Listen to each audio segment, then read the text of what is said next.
How are we doing, fitties? It's Mayboy Whitmore here with Fitter Food, and today I want to give you 5 awesome tips to help you on your health and fat loss journey. Now, when it comes to health and fat loss, guys, we often talk about, what types of foods to eat, what kind of exercises to do, etc., etc. And of course, they're going to play a good role and help you drop body fat.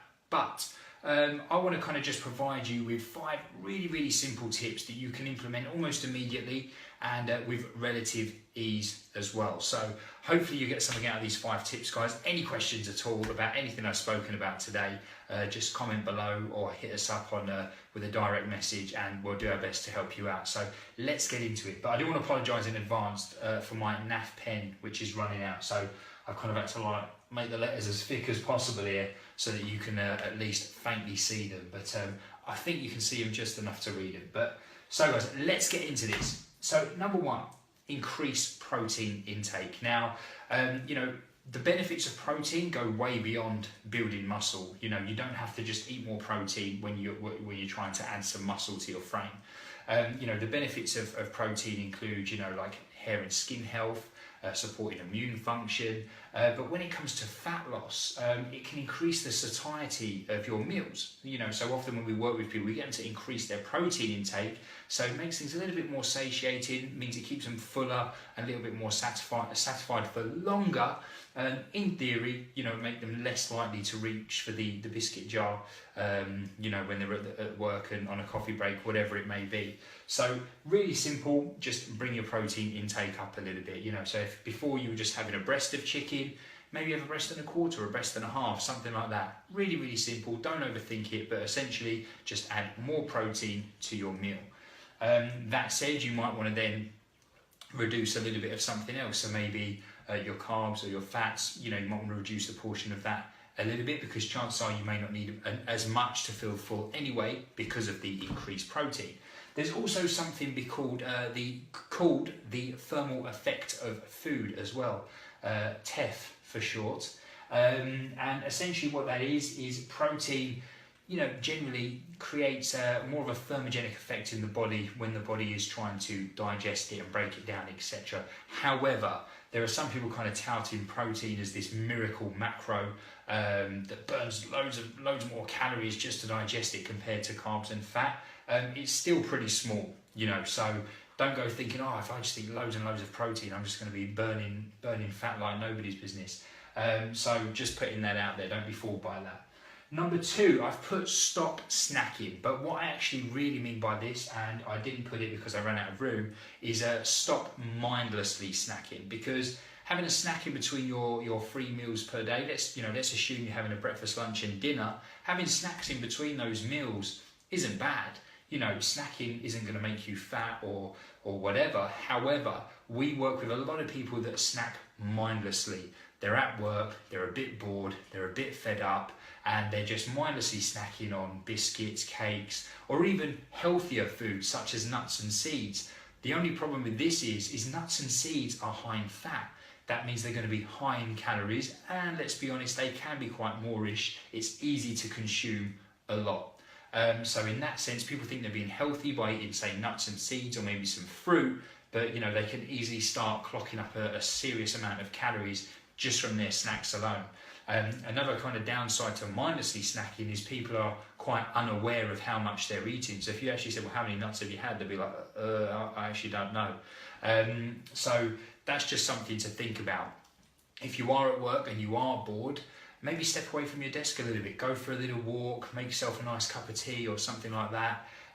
But just try to avoid the snacks if you feel you are genuinely, just doing it out of boredom. And often if you ask yourself the question, am I really hungry? Do I need anything?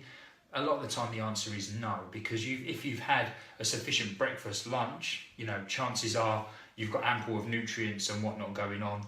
That means you don't really need to snack. So just something to bear in mind, guys.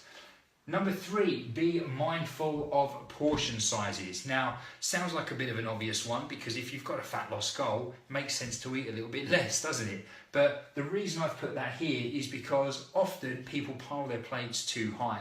And if you're like me, if there's food on the plate, I'm eating it, you know what I'm saying? So give yourself a little bit less. you know, chances are you don't need as much as you're consuming. So be savvy with your portion sizes. Don't pile your plate up. You know, if you've got leftovers, fantastic. You know, you might have some stuff left for the next day. Or, you know, if you are still genuinely hungry once you've finished your meal, you can always go back for a little bit more. That said, if you are a fan of bulk cooking like myself, what I'll often do, before I actually dish my dinner up, I'll dish up the next day's lunch or whatever it may be first. And then, you know, and then I've got my dinner, and even if I'm a bit like, oh, you know, I fancy a little bit more, in my head I know that it's already prepped and packaged up for the next day, and I'm less likely. Plus, chances are I've already had enough and I'm just being greedy. Now, number 4 kind of ties in with number 3, because number 4 is chew properly, or to give it its correct word, mastication. What a word that is. And the reason this kind of links in is because if you take your time a little bit more to chew your food properly, you know, you actually, there's multiple benefits to this. First of all, it's going to take you longer to eat your meal. So if you have reduced your portion sizes, but you're taking your time and chewing your food a little bit more, you're probably going to feel satisfied a little bit sooner. Whereas if you're kind of wolfing the food down real quick, not breaking the food down properly, you know, it's easy to then consume a lot because your body's not getting the signals that, you know, it's getting a lot of good food and it's actually happy and satisfied with the amount of food that it's had. So if you take your time and chew your food properly, you know, there's a good chance you're going to eat less, and it will help you, especially when you've kind of like get over that initial disappointment of reducing your portions a little bit. Secondly, you need to understand that, you know, digestion obviously starts in the mouth. You know, the more you can break things down in the mouth and chew it down, you know, and make things a lot easier for your body to digest, you're just doing your body a favour. You're doing your digestive system a bit of a favour, because you're not just like swallowing big lumpy chunks of meat or whatever it may be.